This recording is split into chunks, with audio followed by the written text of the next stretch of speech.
अब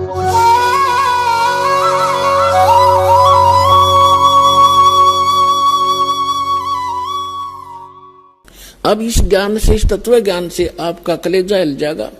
और इतना ज्ञान समझ के भी कोई नहीं मानता है तो महामूर्ख, और फिर उसका कोई ट्रीटमेंट नहीं, वो तो फिर गधा ही है, इस जीवन में भी गधा है।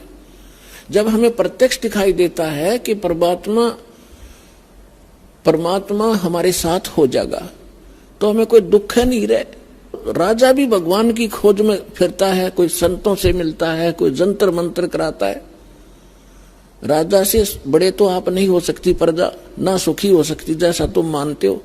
राजा भी अपनी आपत्ति में परमात्मा की आड़ लेता है और आपको सीधा ही भगवान मिल रहा, तो फिर आपका कौन सी कमी आवेगी, ये विचार करने की बात है। पहले तो दास आपको परमात्मा के विधान और इस ज्ञान से इतना परिपूर्ण कर देगा कि आपके हृदय में ये पक्की बात समा जाएगी कि कबीर इज गॉड, और ये रियलिटी है, वास्तविकता भी है। और फिर ये ऐसा प्रमाणित कर दूंगा कि ये भक्ति है, ये विधि है भक्ति की, और विधि नहीं है। आप बुद्धिमान हो, हमारे पास सदग्रंथ हैं, प्रमाण हैं, जिन महापुरुषों ने ये मंत्र जाप किया उनका उद्धार हुआ, वो मोक्ष हुआ, हम भी मानते हैं ये मुक्ति प्राप्त हुई इनकी। उनके अतिरिक्त कोई मोक्ष प्राप्त प्राणी नहीं है, चाहे वो सिद्धि कितनी ही कर गया हो, चाहे वो कितने चमत्कार दिखाकर मर गया हो, लेकिन वो मोक्ष प्राप्त नहीं है। तो फिर कौन सी समस्या रहेगी? फिर मूर्खता की। जान बूझ साची तजय और करे झूठ तेने ताकि संगत है प्रभु, फिर सोपन में बिना दे। जो इतना ज्ञान समझकर फिर गलतियों पे गलती करता है तो बुद्धिमान व्यक्ति नहीं है, वो तो जानबूझकर बकवाद कर रहा है। अब परमात्मा क्या बताते हैं? राम नाम रटते रहो, राम नाम रटते रहो, जब तक घट में प्राणे, कब हो तो दीन दयाल के हे बनक पड़ेगी कान। अब परमात्मा की भक्ति में आगे बढ़ने के कुछ फार्मूले हैं जिससे आप स्थिर रहोगे। इन फार्मूलों को, इन पॉइंट्स को आपने याद रखना पड़ेगा। जैसे कुछ भक्त आते हैं,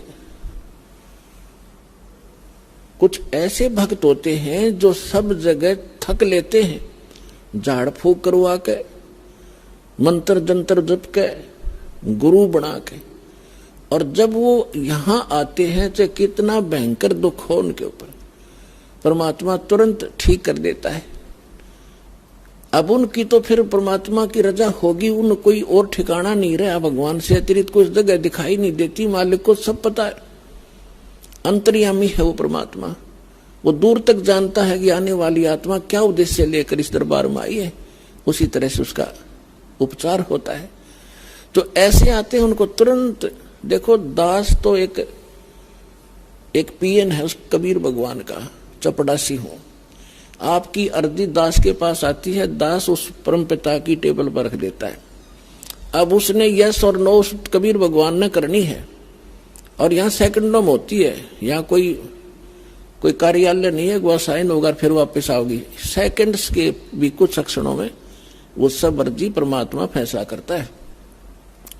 तो जो भी आता है, जैसी उसकी अंतःकरण की भावना होती है, दास आपकी अर्जी दास के पास, दास की परमात्मा के पास, तो फिर करना उस मालिक ने है। तो कुछ ऐसे आते हैं, उनको तुरंत राहत मिलती है। मालिक को पता कि अब ये कहीं नहीं जाएंगे मेरे बच्चे, सब जगह थक लिए धक्के खा के।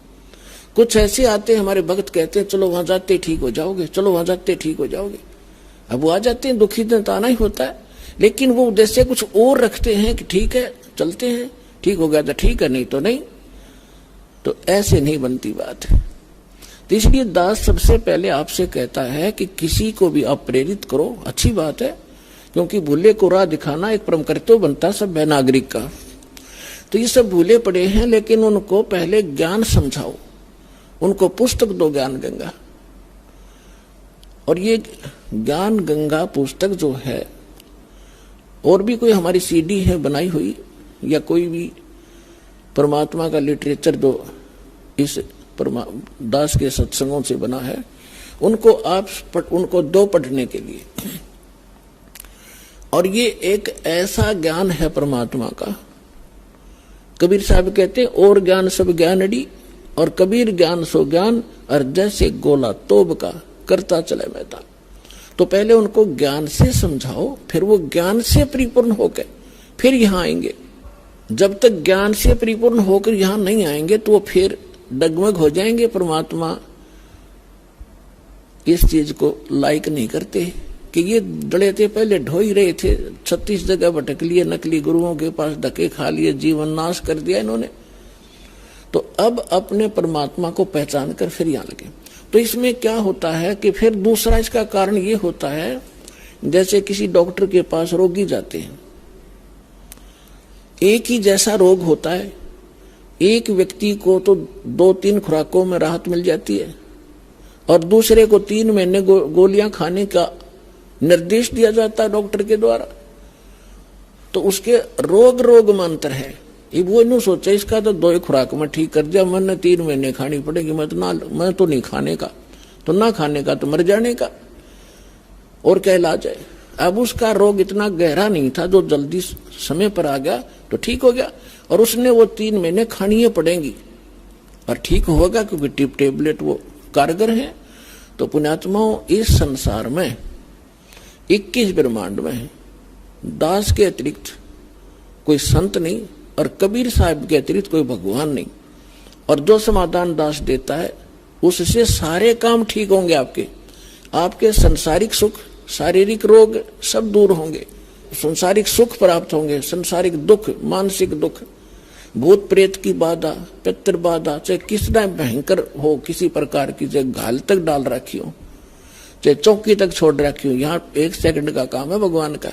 हम धड़े दुपटे नहीं लाते, परमात्मा के उस शब्द में इतनी ताकत है, जो मंत्र हम देते हैं अपने आप सब भाग जाते हैं।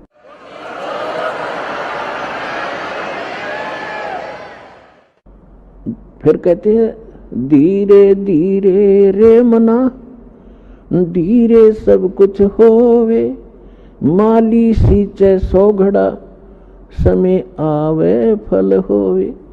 अब ये फार्मूले आपने याद रखना इस मार्ग पर कि धीरे धीरे रे मना, धीरे सब कुछ हो। आप बच्चे को स्कूल में भेजते हो प्रथम कक्षा में, और फिर उसको परिपूर्ण ज्ञान प्राप्त कराने के लिए, रोजी रोटी के योग्य बनाने के लिए 20 वर्ष तक, 15 वर्ष तक फ्री छोड़ देते हो।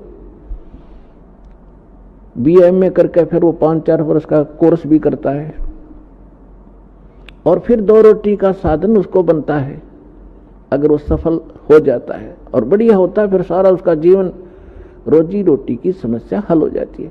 ठीक इसी प्रकार आपने ये आम का बीज बोया है भक्ति, सत भक्ति। अभी तक आपने बबूल बो रखी थी, और बबूल बीज का ये आशा कर रहे थे कि हमें आम मिलेंगे मीठे मीठे, तो बबूल के तो काटे ही मिलेंगे, आम की इंतजार, आम की आशा व्यर्थ थी। तो जितने भी ये संत हैं, पंथ हैं और श्रद्धालु हैं, ये बेचारे उनको संत मानकर चले गए, उन्होंने राम नाम दे दिया, अब बीज दे दिया आम का कह के, और है वो बबूल का। उन बीज भी दिया, यानी साधना भी कर रहे हैं, जैसा गुरु जी बता रहे हैं, वो फल भी रहा है। कुछ कहते हैं हमें ऐसे दिखाई देता है, प्रकाश दिखता है, वो प्रकाश से का बीज दे रखा तुम्हारे जो प्रकाश यु काल है, ज्योत स्वरूपी निरंजन। तो आम का बीज कहकर सतलोक सतपुरुष की कथा सुना के आपको बीज दे दिए काल के, 5 नाम काल के जानो, ये राधा स्वामी वाले, और सभी आस लगाए बैठे में सुख होगा, हमें मोक्ष मिलेगा, सपने में भी इंतजार मत करना। बीज आम का बीजिए और फिर वो प्रोसेस अपनाइए जो एक बीज को बो के पेड़ बनाने तक जो क्रियाएं की जाती है, और फिर देखना। तो अब आपको आम का बीज मिला है, इसको बोइए, बीज दिया, अब इसकी सिंचाई कीजिए, इसकी सुरक्षा कीजिए। अब सिंचाई क्या है देखो पुण्यात्माओं,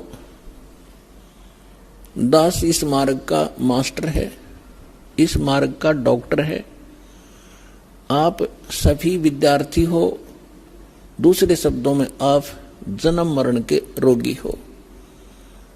तो इस दास को इसका पूरा कंप्लीट कोर्स पता है, आपको बताया जाता है, तो आप जी वैसे ही कीजिए और फिर देखना इसकी सफलता कैसे। जैसे ये मंत्र हैं, ये तो समझो बीज है। ये मंत्र जाप कर आपको दिए जाते हैं, ये तो समझो बीज है, बो दिया आपके अंतःकरण में, वचन की शक्ति तय प्रवेश कर दिया। अब इसकी सिंचाई करनी है, इसमें खाद पानी डालना है। तो उसके लिए कहा है, एक यज्ञ है धर्म की, दूजी यज्ञ है ध्यान, तीजी यज्ञ हवन की, चौथी यज्ञ परिणाम और पांचवी यज्ञ है ज्ञान की। तो आप जी ने ये बीज बोने के उपरांत, जैसे खेत में किसान गेहूं बीज देता है, तो गेहूं बीज देने मात्र से सफलता नहीं होगी, उसमें खाद भी, पानी भी, उसकी सुरक्षा भी समय अनुसार देनी पड़ेगी। और उसमें घास फूस उग जाता है, उसको निकालना भी प्रॉपर पड़ेगा, तब वो सफलता प्राप्त होगी। इसी प्रकार आप जी ने ये पांचों यज्ञ इस मंत्र के पैरेलल करनी पड़ेंगी।